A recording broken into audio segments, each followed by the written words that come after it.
हमेशा बहुत लोग उपहास उड़ा देते हैं। अरे कानून के राज का परिभाषा क्या है? कानून के राज का परिभाषा है कि कानून सर्वोपरि है और सभी लोगों पर समान रूप से लागू होता है, चाहे वह राजा हो या निर्धन। कानून के समक्ष सभी लोगों की समता ही कानून का राज कहलाता है। कानून का राज का मतलब यही है। कानून के राज का यथार्थ यह है कि चाहे कोई बड़ा व्यक्ति हो या छोटा व्यक्ति हो, देश के संविधान निर्माता डॉक्टर भीमराव अंबेडकर ने जो संविधान बनाया है, उसके सामने सीधे एक व्यक्ति की ताकत आपकी है। अगर एक वोट की ताकत है तो एक व्यक्ति की ताकत है। इसके अलावा ऐसा नहीं कि वह विशिष्ट प्राणी है कि भाई हम राजनीतिक रसूखदार व्यक्ति हैं, हम फल धन के रसूखदार व्यक्ति हैं, तो हमको जो मर्जी होगा सो करेंगे, यह नहीं है। और तंत्र को ठीक किया जाना ही लोकतंत्र में चुनौती होती है। दूसरा, मैं आपसे निवेदन करना चाहूंगा, अगर आपके पास कलम कागज है तो उसका इस्तेमाल करिए। आमतौर पर यह शिकायत आती है कि हम एफआईआर दर्ज करने जाते हैं, हमको एफआईआर दर्ज करने में परेशानी होती है। ऐसे मैं आपके संज्ञान में लाना चाहता हूं, माननीय मुख्यमंत्री नीतीश कुमार जी ने पुलिस विभाग को यह निर्देश दिया, उस दिशा में लगातार काम हो रहा है। बहुत जल्द उसके नतीजे भी मिलकर के आएंगे। ऑनलाइन आवेदन देने का हर व्यक्ति को अधिकार रहेगा। अब मान लीजिए, एक उदाहरण के तौर पर मैं कहना चाहता हूं कि केरला का कोई व्यक्ति है, वह बिहार आए और वह मधेपुरा, सहरसा कहीं जा रहे हैं, तो उनको तो नहीं पता है कि स्थानीय थाना कहां है, तो कैसे एफआईआर दर्ज करेंगे? तो हर नागरिक को यह अधिकार प्राप्त है 0 एफआईआर करने का। अगर घटना हुई, जो बगल का थाना होगा वहां जाकर के वह अपना आवेदन देंगे और वह आवेदन जहां के वो रहने वाले हैं या जहां घटना स्थल है वहां ट्रांसफर किया जाएगा। 0 एफआईआर कहते हैं। तो हम लोगों ने एक व्यवस्था की है माननीय मुख्यमंत्री जी के निर्देश पर। मैं आपसे चाहता हूं उसको जरूर लिखिएगा कि प्राथमिकी दर्ज करने में होने वाली शिकायतों से निजात दिलाने के लिए माननीय मुख्यमंत्री नीतीश कुमार जी की पहल पर एफआईआर दर्ज करने के लिए थाना से लेकर पुलिस महानिदेशक तक कार्यालय की व्यवस्था, साथ ही लोक शिकायत कोषांग का गठन किया है। रजिस्टर्ड पोस्ट के माध्यम से, मान लीजिए कि हमने एफआईआर हम दर्ज करने के हमारा कोई नहीं लिया, तो रजिस्टर्ड पोस्ट के माध्यम से आप थाना से लेकर डीजीपी स्तर तक के जो सबसे वरिष्ठतम पदाधिकारी हैं वहां पर आप शिकायत अपनी भेज सकते हैं। पत्र के माध्यम से व्यक्तिगत रूप से मिलकर आप अपनी परेशानी दर्ज करवा सकते हैं। उसके बाद एक जो भारतीय दंड संहिता के तहत प्रावधान है कि हम कंप्लेंट पिटीशन दायर करेंगे और उसके आधार पर कॉग्निजेंस होगा और उसके आधार पर थाना में जाता है। ऑनलाइन एप्लीकेशन स्वीकृत किए जाने की व्यवस्था प्रक्रियाधीन है। तब तक के लिए हम लोगों ने यह व्यवस्था किया है। हम आपसे अनुरोध करेंगे कि पुलिस महानिदेशक डीजीपी का ऑफिस में 24 घंटा पुलिस कंट्रोल रूम में ईमेल, मैं आपसे चाहता हूं कि ईमेल को जरूर लिखिएगा, police POLICE police helpline BIH@gov.in। Police, फिर दोबारा मैं दोहरा देता हूं, police helpline BIH@gov.in। Twitter Bihar police helpline, Bihar police helpline.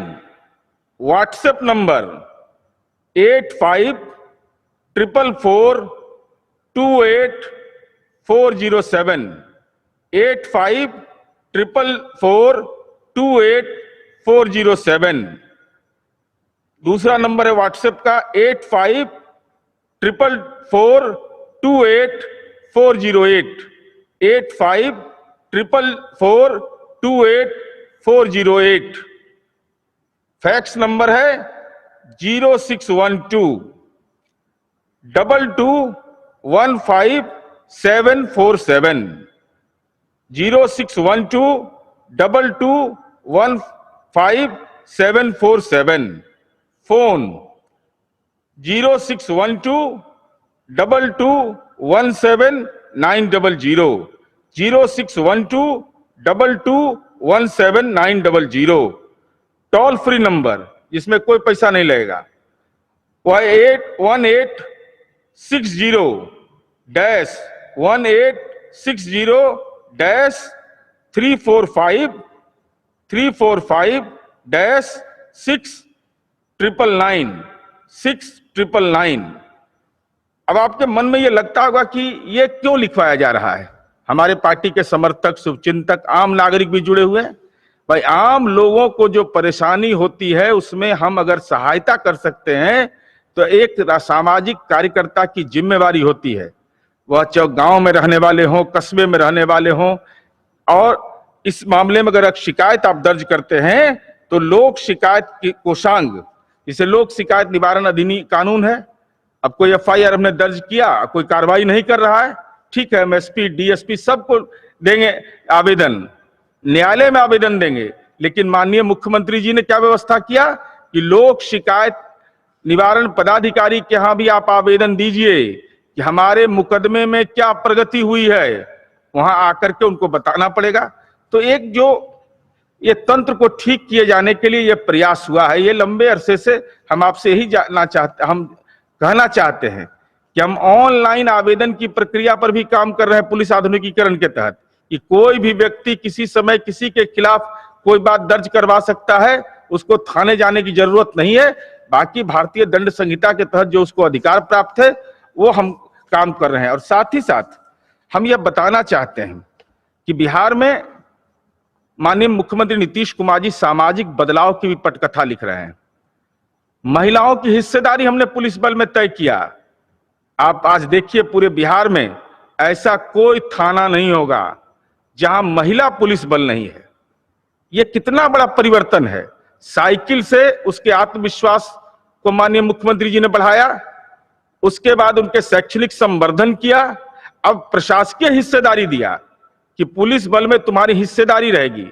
जहां तक मुझे स्मरण है, लगभग 600 से ज्यादा दारोगा के पद पर नियुक्ति हुई है बेटियों की, और उन लोगों का ट्रेनिंग प्रोग्राम अब लास्ट फेज में है। पूरे बिहार के हर थाने में यह सरकार ने नीतिगत निर्णय लिया है कि महिला दारोगा भी रहेगी।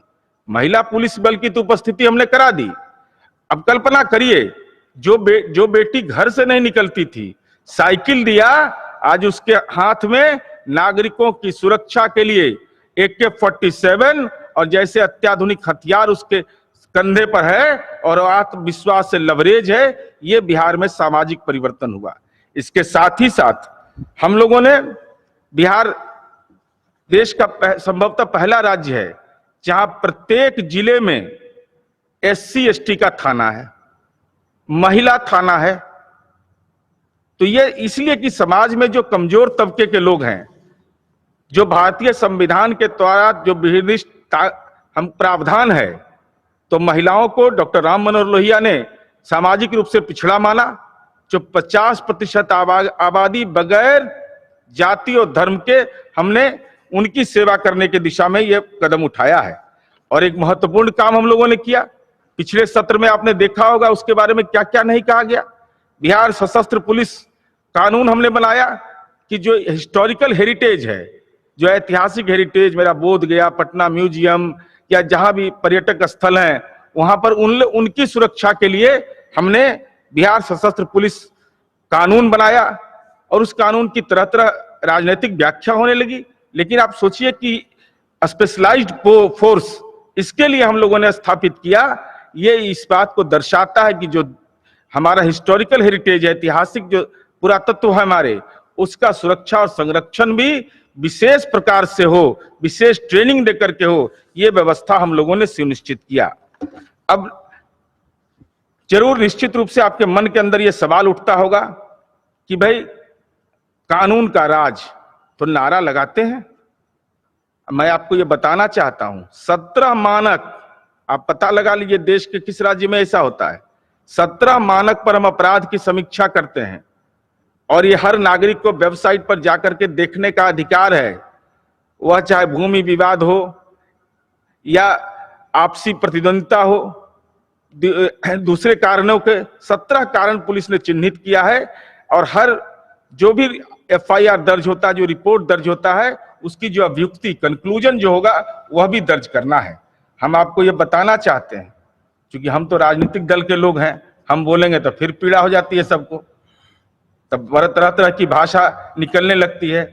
तो दो ही पैमाना है ना, अपराध के बारे में अगर कोई बोलते हैं तो दो पैमाना है, जो स्टेट क्राइम ब्यूरो है उसके आंकड़े और नेशनल क्राइम ब्यूरो के आंकड़े, यही दो आंकड़े हैं जिसके बदौलत आप कहिएगा कि ये आंकड़ा कहां से। ये आंकड़ा तो अब पहले भी होता था, आज भी होता है, और ये लिखने पढ़ने का जमाना है, कलम कागज लेकर के जांच कर लीजिए। तो हमारे शासनकाल और पूर्व के शासनकाल में ये आंकड़े हैं। मैं पूरी चुनौती के साथ इन आंकड़ों को बोलता हूं कि आप देखिए, हत्या के मामले में 25.52% की मई 2021 तक का, दोनों शासनकाल की तुलना कर लीजिए और उसमें आपको मिलेगा 25.52% की कमी। डकैती में 74.75% की कमी। आजकल एगो दंगा का मतलब सांप्रदायिक दंगा नहीं होता है। कानून यह कहता है कि 5 से अधिक व्यक्ति अगर आपसी संघर्ष करेंगे तो दंगा में मुकदमा। ऐसा नहीं कि क्या सांप्रदायिक दंगा बिहार में हो रहा है, ऐसा नहीं। दंगा में 4.47% की कमी। एक व्यवसाय चलता था बिहार में, आदमी को पकड़ के ले आता था, कहता था नगद फरियाओ, जानते हैं उसमें 80.55% की कमी। फिरौती के लिए अपहरण, सड़क डकैती, ये तो व्यवसाय था ना। आज अगर आप हमारे माँ पिता रात में बीमार 2 बजे पड़ते हैं तो हम लोग चिंता नहीं करते हैं। भगवान का मंदिर है, वहां मस्जिद है, सब जगह बिजली जगमग जगमग करते रहता है, वहां जाके प्रणाम करते हैं कि हम अपने माँ पिताजी को लेके जा रहे हैं, वो स्वस्थ हो जाएं। तो ये कानून का राज है कि मन में आत्मविश्वास रहता है कि उनके स्वस्थ होने के लिए मंदिर में कामना करते हैं। अब पहले क्या होता था, अगर रात में घर से लेके निकलना है तो पहले मंदिर में लालटेन जल रहा है, प्रणाम कर रहे हैं कि हे भगवान हमारा रक्षा करिएगा। अपने माँ पिता की रक्षा की चिंता नहीं होती थी, हमारा रक्षा हो। यही अंतर आया है। मन से भय निकल जाना ही कानून के राज का पर्याय होता है। तो मैंने आपको यह बताया। अब आजकल शराबबंदी पर बहुत लोग बोलते हैं, तो ये भी आंकड़े हैं।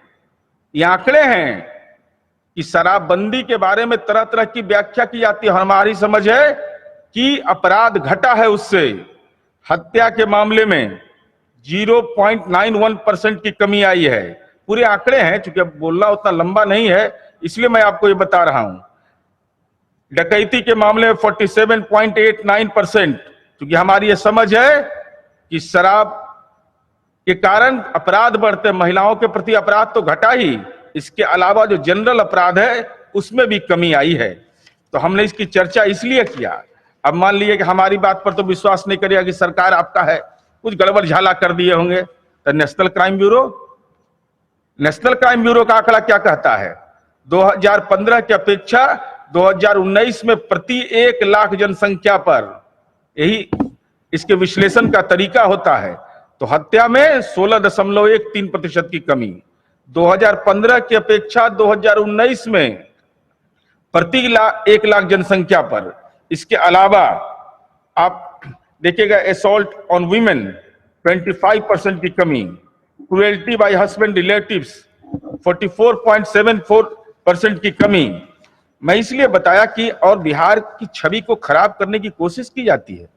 नेशनल क्राइम ब्यूरो के आंकड़े के अनुसार जहां संज्ञेय अपराध के मामले में 385.5 है, तो बिहार का औसत मात्र 224 है। राष्ट्रीय औसत से 41.89% कमी। तब पर भी बिहार को बदनाम करने की लोग कोशिश करते हैं। देश भर में 2019 में 25वां स्थान पर अपराध के मामले में। हत्या के मामले में आप देखिएगा कि 2019 में हत्या की दर 2.6 था, जबकि 2005 में 3.9 था। तब पर भी कहता है बिहार में सुधार नहीं है। कानून का राज का इकबाल खत्म हो गया। तो इकबाल नहीं है तो ये आया कहां से? 2005 की अपेक्षा 2019 में हत्या के मामलों में 33.33% की कमी। अब कुछ लोग लिख रहे होंगे कि भाई आंकड़ा उकड़ा से क्या होता है। अरे तो आप अपना गांव में बताइए कि यहां पर ये हो रहा है, और टोल फ्री का नंबर, ईमेल, सारा डिटेल आपको उपलब्ध करा दिया, तो इसका इस्तेमाल करिएगा ना। कि बुद्धि का तो कहीं इंजेक्शन मिलता नहीं है। साहस का भी इंजेक्शन नहीं मिलता है। तो लोग को अब तंत्र को ठीक किया जाना ही हमारे लिए चुनौती है और इस काम को हम लगातार करते रहते हैं। इसलिए हम यह कहना चाहते हैं कि बिहार में औसतन कमी आई है, चाहे जिस भी मामले में आप देखा जाएगा, चाहे नेशनल क्राइम ब्यूरो के आंकड़े हो या अपराध के आंकड़े हो, दस्तावेज इस बात को प्रमाणित करता है। और हम लोग लगातार, मैं आपको जानकारी दे रहा हूं, हमारे मीडिया सेल ने ऑर्गेनाइज किया है कि लगातार विभिन्न विषयों पर हम संवाद जारी करते रहेंगे। मैंने देखा कुछ दिन पहले एक भागलपुर की घटना की बड़ी चर्चा हो रही थी। अरे ये माननीय नीतीश कुमार जी का पुलिस बल है कि चाहे कोई व्यक्ति कितना रसूखदार क्यों नहीं हो, राजनीतिक हस्तक्षेप नहीं कर सकता है। गिरफ्तार हमारी पुलिस ने किया, कहा कि कौन किससे मिलता है हम नहीं जानते, लेकिन अगर कानून का कोई अनुपालन नहीं करेगा तो जेल जाना पड़ेगा उसको, कोई बचाने वाला नहीं मिलता है। और इसके राजनीतिक निहितार्थ भी रहे हैं। हम तो 2015 में विधानसभा चुनाव हुआ, हम छोटा राजनीतिक दल थे, हमारी संख्या कम थी, लेकिन आपने देखा होगा कि जब नवादा का मामला और सीवान का मामला आया तो हमने कोई समझौता नहीं किया। जिनका संख्या बल ज्यादा था वो कानून के राज का जयकारा उस समय लगा रहे थे। हमने कहा कि तुमने अपराध किया है, तुमको जेल जाना पड़ेगा। कोई समझौता नहीं, कानून के राज पर जाति धर्म के नाम पर कोई समझौता न करने का हमारा संकल्प है। इसलिए हम आप तमाम लोगों से ही अनुरोध करना चाहते हैं कि हमारी जो मंच की कानून का राज अगर नहीं होगा तो कैसे सड़क बनेगा, कैसे बिजली पहुंचती, क्या हालत था इस बिहार में। सड़क बनाने के लिए जो निविदाकार जाते थे तो पहले दंडवत करना पड़ता था वहां। आज है किसी का हिम्मत, है हिम्मत किसी का कि कोई ये काम करे। आज तो संचार की दुनिया, नई पीढ़ी के लोग इतने सचेत हुए हैं। इसलिए हम आपसे ही कहना चाहते हैं, माननीय अरविंद निषाद जी ने कहा है कि हमारा यूनिक सेलिंग पॉइंट, यूएसपी हमारा रहा है कानून का राज। और माननीय मुख्यमंत्री नीतीश कुमार जी ने सरकार संभालते ही 3 बात कही थी, गवर्नेंस गवर्नेंस गवर्नेंस। हम आप बिहार के आम नागरिकों से अनुरोध करेंगे और इस लाइव से जुड़े हुए तमाम लोगों से अनुरोध करेंगे कि आपके मन के अंदर अगर कोई बात है कि और बेहतर करने के लिए ये प्रणाली विकसित किया जाए, तो आप निश्चित रूप से अपनी भावना से हमारे पार्टी के जिला, प्रखंड या राज्य मुख्यालय को, पार्टी के मीडिया सेल के, पार्टी के हमारे सम्मानित नेताओं को आप सलाह के रूप में जरूर लिख के दीजिए कि भाई ये सिस्टम है, इसमें और ठीक करिएगा तो तंत्र और ठीक होगा।